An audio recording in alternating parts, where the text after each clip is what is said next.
2023 में TV JEE में top करने वाली, जेई मेन 2023 फर्स्ट अटैम्प्ट में टॉपर बनने वाली, जेई मेन 2023 में सेकंड अटैम्प्ट में टॉपर बनने वाली, केवीपीवाई 23 में ओनली स्टूडेंट जिन्होंने क्वालिफाई किया, क्रैक किया उसे केवीपीवाई का एग्ज़ाम, और जो सब लोग जानते हैं नीट 2023 की टॉपर बनने वाली, जिनके नाम से 2021 से 23 तक एक तरीके का राज रहा, वो राजदीपा जी आज इस वीडियो में आपके साथ जुड़ चुकी हैं, जो आपको बताएंगे कि कैसे इन्होंने अपनी जर्नी को ऐसे बना के रखा कि 2021 से 23 तक कुछ लगा ही नहीं। जैसे क्रिकेट मैच में अगर आपने देखा, ऑस्ट्रेलिया के कुछ साल तक ऐसे थे कि वो जीतता ही था, हर साल वर्ल्ड कप निकाल लेता था। ऐसे ही राजदीपा जी के कुछ कारनामे थे जो पूरा का पूरा कंपटीशन एग्ज़ाम में, जेई में, मेंस में, सारे तरीके के एग्ज़ाम्स में इन्होंने फोड़ के रख दिया। तो ऐसी क्या चीज़ें हैं जो आप इनसे सीख सकते हैं और ये आपको क्या चीज़ बोलेंगे कि जिससे आपका भी थोड़ा मोटिवेशन आए, तो वो सारी जानकारी जो राजदीपा जी के बारे में आप जानना चाहते हैं तो आज के इस वीडियो में आपके लिए सब कुछ अवेलेबल है। बस बने रहिए और सुनते रहिए एक एक क्वेश्चंस और उनके जवाब जो राजदीपा जी आपको देंगी। तो सबसे पहला क्वेश्चन यही जानना चाहूँगा राजदीपा जी से कि एक बार अपने इंडिविजुअल स्कोर खास करके नीट और जेई के जो आपके थे वो इन बच्चों को बता दीजिए, फिर एक 1 बाय 1 करके क्वेश्चंस आपके सामने हाजिर होंगे और बहुत सारे क्वेश्चंस ऐसे होंगे जो आप ही से रिलेटेड होंगे, तो उसको बहुत ध्यान से देखिए। कोई मतलब नॉर्मल स्टूडेंट नहीं है जिनको सुन करके आपका कोई फ़ायदा नहीं होने वाला, वो स्टूडेंट हैं जो आपको टॉपर्स बना सकते हैं, जो आपके सपने को पूरा करने के लिए 2 कदम आपकी हेल्प कर सकते हैं, आपके लिए भी कुछ नया ड्रीम्स पैदा कर सकते हैं। तो सबसे पहले राजदीपा जी आप अपने ही अल्फाज में थोड़े बयां कर दीजिए कैसे आपके स्कोर रहे बायोलॉजी के, केमिस्ट्री के, फिजिक्स के नीट में, और जेई के मेंस के कैसे स्कोर रहे। नीट में फिज़िक्स में मुझे 175 मिला है, केमिस्ट्री में 160 एंड बायोलॉजी में 355, टोटल 690 एंड रैंक था 786। जेई मेंस सेशन 1 में मुझे 99.74 परसेंटाइल मिला था एंड सेशन 2 में 99.45 परसेंटाइल मिला था।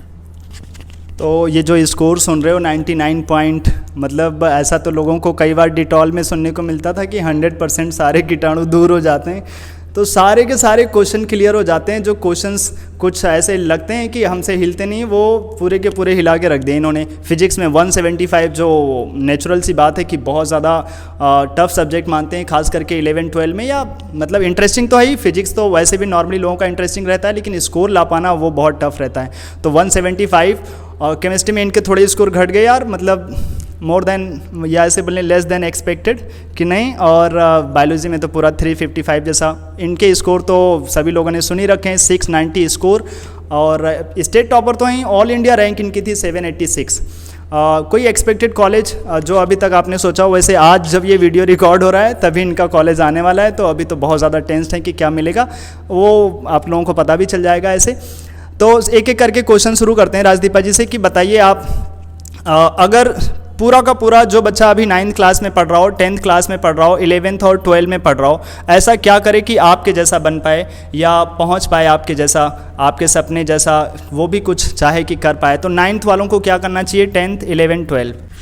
9th 10th वालों को स्पेसिफिकली बोलना चाहूँगी कि ICSE बोर्ड का एक बुक आता है सेलिना पब्लिकेशन से, उसका फिज़िक्स एंड बायो आप अच्छे से करके रखिए, क्योंकि उसका physics and bio class 11th के CBSE बोर्ड से बिल्कुल मैच करता है। जो आप 11th में पढ़ रहे होंगे वो आप ऑलरेडी 9-10 में ख़त्म कर चुके होंगे, तो वो कर सकते हैं। एंड 11th 12th आप ऐसा कीजिए कि रात को सोने से पहले नेक्स्ट डे का टारगेट सेट करके रखिए और नेक्स्ट डे ये टारगेट ख़त्म करने के बाद ही फिर सोए, एंड टाइम्ड प्रैक्टिस बहुत ज़्यादा करें। हमेशा तो पूरा नहीं हो सकता था, तो मैं इसे नेक्स्ट डे के साथ ऐड कर लेती थी, but ultimately by the end मैंने टाइम मैनेजमेंट एंड ऑल सब सीख लिया था। ये बहुत ज़रूरी है, क्योंकि मैंने सुना है कि जो रात को हम लोग टारगेट सेट करते हैं उसका अगर हम 70-80% भी लाइफ में डेली अचीव करते रहें तो हम वो सब पा सकते हैं जो हमें चाहिए। क्योंकि मैंने भी ऐसे बहुत बार प्रैक्टिस की है, वो पूरा 100% अचीव कर पाना बहुत टफ होता है। जैसे मैं कभी सोच लेता हूँ कि ये क्लासेस भी करा लूँगा, ये टेस्ट पेपर के क्वेश्चंस फ्रेम कर लूँगा और साथ में एक वीडियो रिकॉर्ड कर लूँगा, फिर पता चला इसका क्लास वाला काम तो हो गया, टेस्ट पेपर के कुछ काम बच गए, इसके काम बच गए। तो अगर आप रियली में चाहते हैं कि आप अच्छा कर पाएँ तो रात में टारगेट सेट करिए अगले दिन का, और अगर थोड़ा मोड़ा रह जाता है तो उसको अगले दिन जैसे इन्होंने बोला उसको आप एडजस्ट कर लीजिए। खास करके अगर आप 11-12 में 9-10 में जो इन्होंने बुक प्रेफर किया कि हॉली क्रॉस, वो ICSE वाली बोर्ड्स की बुक्स बायोलॉजी और फिजिक्स के लिए, उसको लीजिए पढ़िए, वो आपको 11-12 से काफ़ी मैच करता हुआ दिखेंगे तो आपके लिए काफ़ी हेल्पफुल रह जाएगा। ये हो गया 9, 10, 11, 12 के वो बच्चे जो सीरियसली चाहते हैं कि वो अच्छा कर पाएँ, तो सारे सब्जेक्ट के लिए ऐसा टारगेट करिए। और 11-12 वाले तो काफ़ी ज़्यादा सीरियस रहे। और अगर मैं आपकी जर्नी से जानना चाहूँ कुछ, तो कि कब ऐसे सोचा कि हमें बनना ही है डॉक्टर? 9 से ही डिसाइड कर रखा था? क्योंकि बहुत सारे बच्चे पता नहीं क्या क्या सुन के बैठे हैं तुम्हारे बारे में कि वो तो 9 से ही सब खत्म कर ली थी, उसको पहले से ही डॉक्टर बनना क्लियर था, ऐसा कुछ था? नहीं, मैंने डॉक्टर बनना डिसाइड किया था 10th के मॉडल एग्ज़ाम्स के बिल्कुल पहले। मेरे नाना जी passed away, so he wished me to become a doctor. उनको ऑनर करने के लिए फिर ये डिसीजन था। और क्या ही मतलब, नाना जी भी ऊपर से काफ़ी खुश हुए होंगे कि बेटी ने तो पूरा का पूरा कमाल कर दिया। स्टेट में टॉपर होना, 786 ऑल ओवर इंडिया, जिसमें 20-20 लाख बच्चे एग्ज़ाम देते हों, उसमें इतना रैंक लाना मतलब रियली बहुत ज़्यादा सेटिस्फाइंग लगता है। और आपने अपने ऐसे प्रिपरेशन तो चली रही थी, कोई ऐसा जोन रहा हो जहां पर आपको भी लगा हो कि काफ़ी स्ट्रगल चल रहा है? एक बात मैं आप लोगों को बता दूं, 11-12 में कोई भी ऐसा टेस्ट नहीं था जहां पर फुल टेस्ट हुआ हो और राजदीपा जी ने टॉप ना किया हो। तो पहले से ही लोगों को एक चीज़ तो पता था कि टॉपर तो फिक्स है, हाँ नंबर +-10 ऐसे हो सकते हैं, नहीं तो लगभग कि नहीं, तुम्हें भी ऐसे एक्सपेक्टेड था कि चल रहा है ऐसे ही तो वो आ जाएगा। तो कभी ऐसे जर्नी में था ऐसा पॉइंट कि जहाँ पर काफ़ी स्ट्रगल हुआ हो, तुम्हें भी लगा हो कि शायद कुछ डगमग हो रहा है, कुछ प्रॉब्लम चल रही? In the months of I guess October या नवंबर के टाइम पे मेरे स्कोर्स बहुत ज़्यादा घट रहे थे। मैं पढ़ाई बहुत ज़्यादा कर रही थी बट फिर भी स्कोर्स कम हो रहे थे। एंड ऐसा होता था कि सुबह के 4-5 बजे तक तो पढ़ती थी, फिर I used to cry myself to sleep. तो वो बहुत डार्क पीरियड था, बट फिर चलो कुछ ओवरकम हो गया। तो चाहे वो टॉपर हों या फिर वो स्ट्रगलर जिनके स्कोर 300-400 आते रहते हैं, सबके लाइफ में एक जो एक्सपेक्टेड गोल्स होते हैं ना, वो अचीव नहीं होते तो दुख तो होता है। और ये रियली में काफ़ी वो होता है कि जो बच्चे टॉपर हैं उनको भी ऐसे फेज से गुजरना पड़ता है। इवन जो बच्चे टॉपर्स होते हैं उनको इससे ज़्यादा भी, जो बच्चे नॉर्मली स्कोर सेट करते हैं उनको कम ही स्ट्रगल करना पड़ता है। जिन बच्चों ने अच्छा सेट कर रखा है तो उनको उसी हिसाब से हार्ड वर्क देना पड़ता है, उसी हिसाब से सेक्रीफाइस देना पड़ता है कि हम सारी पार्टी एंजॉय नहीं कर सकते, भले कुछ लोग एंजॉय कर रहे हों। अब या मतलब ऐसा नहीं होता ना कि हम सब कुछ करते रहे और हमें सब कुछ मिल जाएगा। तो अगर जो हमें चाहिए उसके लिए सेक्रीफाइस होना बहुत ज़रूरी है। तो इन्होंने बोला कि जब वो अक्टूबर-नवंबर के टाइम पे, मतलब मई में एग्ज़ाम होना है और सोचिए उसके 8 महीने के पहले या 6-7 मंथ के पहले ऐसा फेज चल रहा हो तो बहुत ज़्यादा दिल में डर जैसा बस जाता है। कभी कभी इसी में लोग डिप्रेशन में चले जाते हैं, तब बीमारी हो जाती है या ऐसे बोले तबीयत अच्छी नहीं रह जाती फिर। और फिर उसी टाइम पे बहुत सारे अच्छे बच्चे होते हैं जो स्कोर बहुत ज़्यादा अच्छा ला सकते हैं और फिर वो रियली में एग्ज़ाम का प्रेशर उनको नीचे खींच लाता है। लेकिन इन्होंने जो बोला कि अल्टीमेटली जैसा इन्होंने टारगेट सेट किया था, मेहनत करते रहे, तो कुछ दिन बाद ये सब हट गया और स्कोर्स फिर से आने लगे। और पढ़ाई तो अल्टीमेटली हार्ड वर्क जो कर रही थी वो निकल के आया ही आगे जा करके। और अगर आप, मैं जानना चाहूँ कि 11-12 के जो बच्चे आपको देख रहे हैं, अगर कोई पर्टिकुलर बुक आप अगर उनको बता दीजिए, खास करके स्पेशली जो 25 टारगेट करके बच्चे पढ़ रहे हैं, अभी अभी 11th में आए हैं, ऐसा कौन सा बुक उनको फॉलो करना चाहिए, या टीचर्स के नोट्स और NCERT मोर देन सफिशिएंट, या किस किस सब्जेक्ट में कौन कौन सी बुक जो तुमने फॉलो किया और वो चाहें तो उन्हें कर पाएँ?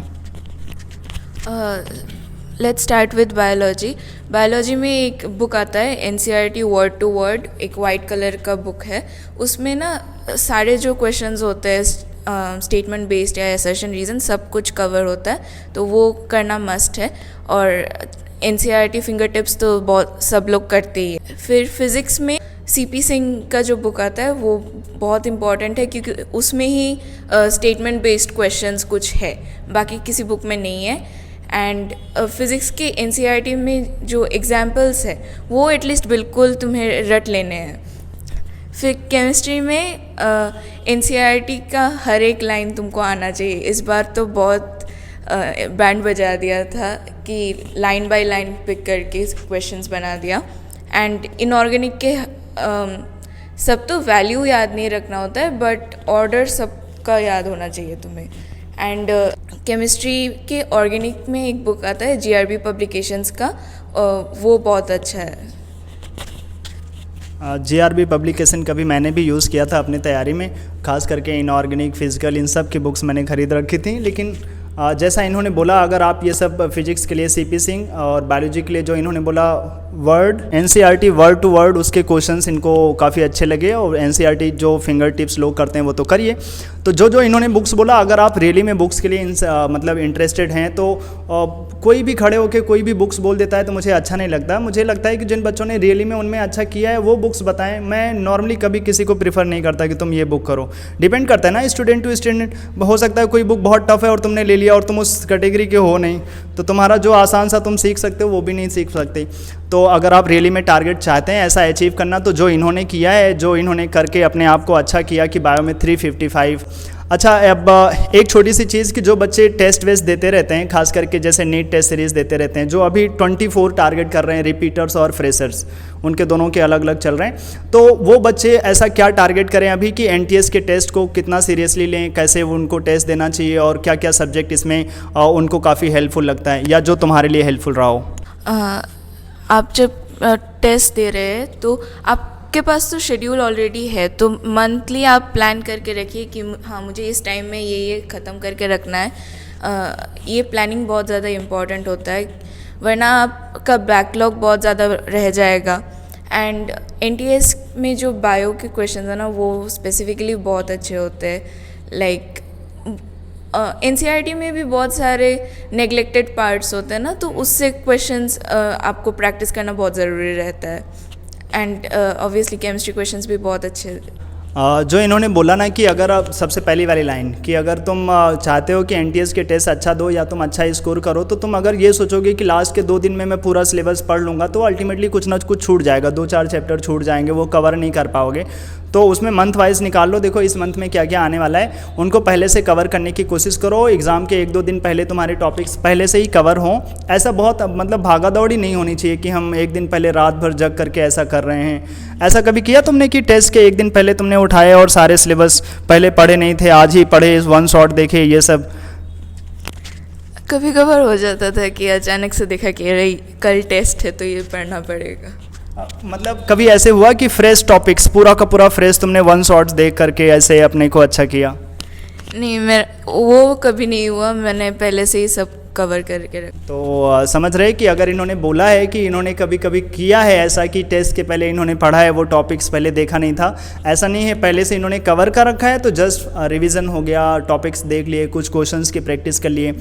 अच्छा, एक और चीज़ें मैंने कई बार देखा है, यूट्यूब पे कुछ वीडियोस भी देखा है, कुछ अच्छे बच्चों के इंटरव्यूज़ भी देखा है कि कुछ बच्चे टारगेट करते हैं कि मुझे 100 क्वेश्चंस करने हैं डेली या 200 क्वेश्चंस की प्रैक्टिस करनी है जिससे मेरा स्पीड बने और टाइम मैनेजमेंट अच्छे से हो। तो ऐसा कोई टारगेट था तुम्हारा कि मुझे फिजिक्स के इतने क्वेश्चंस करने हैं, बायो के इतने क्वेश्चंस करने हैं, केमिस्ट्री के इतने क्वेश्चंस करने हैं? मैं जब ये क्वेश्चन प्रैक्टिस करती थी तब टाइमर सेट करके करती थी, बट कभी ऐसा नहीं था कि इतने नंबर ऑफ़ क्वेश्चंस करने हैं। मैं चैप्टर वाइज करती थी कि आज ये 3-4 चैप्टर के एग्जाम्पल DC पांडे की बुक से मुझे ख़त्म करना है, या फिर उस तरीके से करती। DC पांडे भी लोगों ने सुन लिया फिर।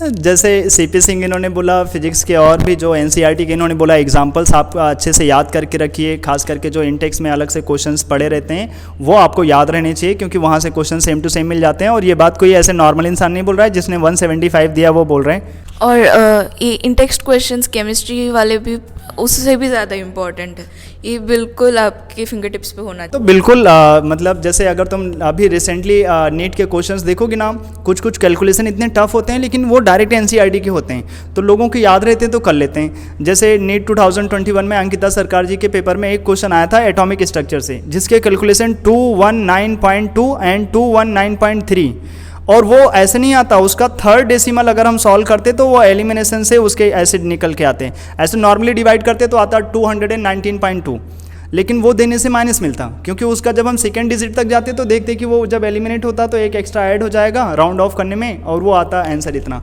तो मैंने बोला उससे कि तुमने क्या रियल में ऐसे किया भी था? उसने बोला नहीं, मुझे एनसीईआरटी का याद था, जस्ट टिक किया, काम खत्म, आगे बढ़ गए।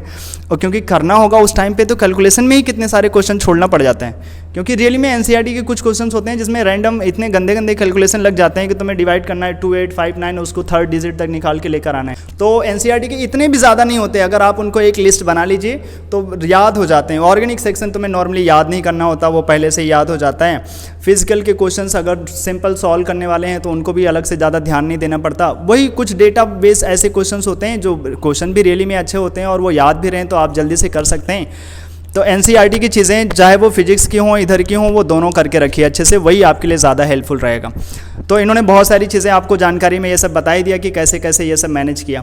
अब मैं एक चीज़ जानना चाहता हूँ कि जो बच्चे लास्ट ईयर जैसे यहाँ पे इन लोगों ने अच्छा स्कोर दिया था, तो इसमें तो देख ही रहे 2500 इनको ऐसे, मतलब पहले से ही हम लोगों ने प्राइस अनाउंस किया था और पहले से ही हम लोगों को पता भी था कि राजदीपा जी लेकर जाएंगी।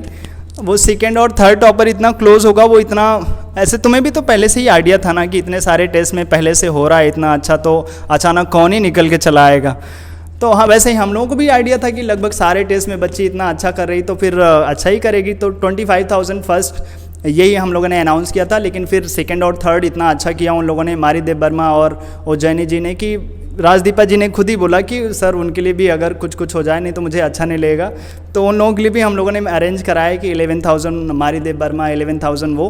तो अगले साल के लिए भी मैं चाहता हूँ कि थोड़ा सा यही बोल दें कि हमें क्या ऐसा सेट करना चाहिए और कितने सारे बच्चों को दे देना चाहिए, जिससे कि आप लोग जो अगले साल अच्छा करेंगे तो जब आप पोस्ट सिलेक्शन सेलिब्रेशन की पार्टी में आएंगे तो आपको कुछ अच्छा सा मिल सके, तो बोल पाएंगे ऐसा। वैसे मैंने इनसे पहले से ही बात कर लिया इस मुद्दे पे तो कोई राज जैसा है नहीं। तो इन्होंने बोला है कि जो फर्स्ट लेकर आएगा ऐसे ही कुछ कर दीजिए, सेकंड इसमें से 5,000 कुछ कम करके, 4,000 कम करके सेकंड प्राइस, ऐसे थर्ड भी ऐसे ही कुछ करके, और कुछ एक्स्ट्रा भी मैंने सोचा है कि जो ये हैं प्राइस वो तो मिलेंगे ही, साथ में इसमें एक्स्ट्रा जो बच्चे केमिस्ट्री में 170 प्लस देंगे या 180 देंगे तो उनके लिए अलग से भी कुछ स्पेशल प्राइजेस रहेंगे। बस आपको करना क्या है कि आप अच्छे से पढ़ाई करते रहिए और इन बच्चों से मोटिवेट होते रहिए, कहीं आसमान से उठ के नहीं आए। बहुत सारे लोगों को लगता है कि वो जो टॉपर्स होते हैं ना वो बहुत अलग अलग काम करते हैं, ऐसा नहीं है, वो वही चीज़ें करते हैं जो तुम करते हो, बस उसको करने के तरीके थोड़े डिफरेंट होते हैं। जैसे इनऑर्गेनिक जैसे आप लोगों को बहुत टफ लगता है, इनको भी बड़े टफ लगते थे, लेकिन उन्होंने रिविज़न के कुछ रूल्स बना लिए थे कि हमें पूरे वाल पे डाल दिया ये चैप्टर ऐसे उनकी इंपॉर्टेंट लाइन निकाल के डाल दी और उसको फिर रेगुलर टाइम पे देखते भी रहे। अक्सर आप लोग करते हैं कि वाल पे डाल करके देखते नहीं, तो उसका कोई फ़ायदा नहीं है कि नहीं। जैसे आपने ऐसे कुछ बनाया था कुछ फार्मूला शीट्स और इनऑर्गेनिक केमिस्ट्री को अच्छा करने के लिए? नहीं, मैंने केमिस्ट्री के जो भी फार्मूला या फिर ट्रेंड होते थे वो तो मैंने अपने स्टडी टेबल के वॉल पे लगा दिया था। एंड फिज़िक्स के लिए मैंने फार्मूला बुक बना के रखा था, तो उसको भी टाइम टू टाइम रिवाइज करना रहता था।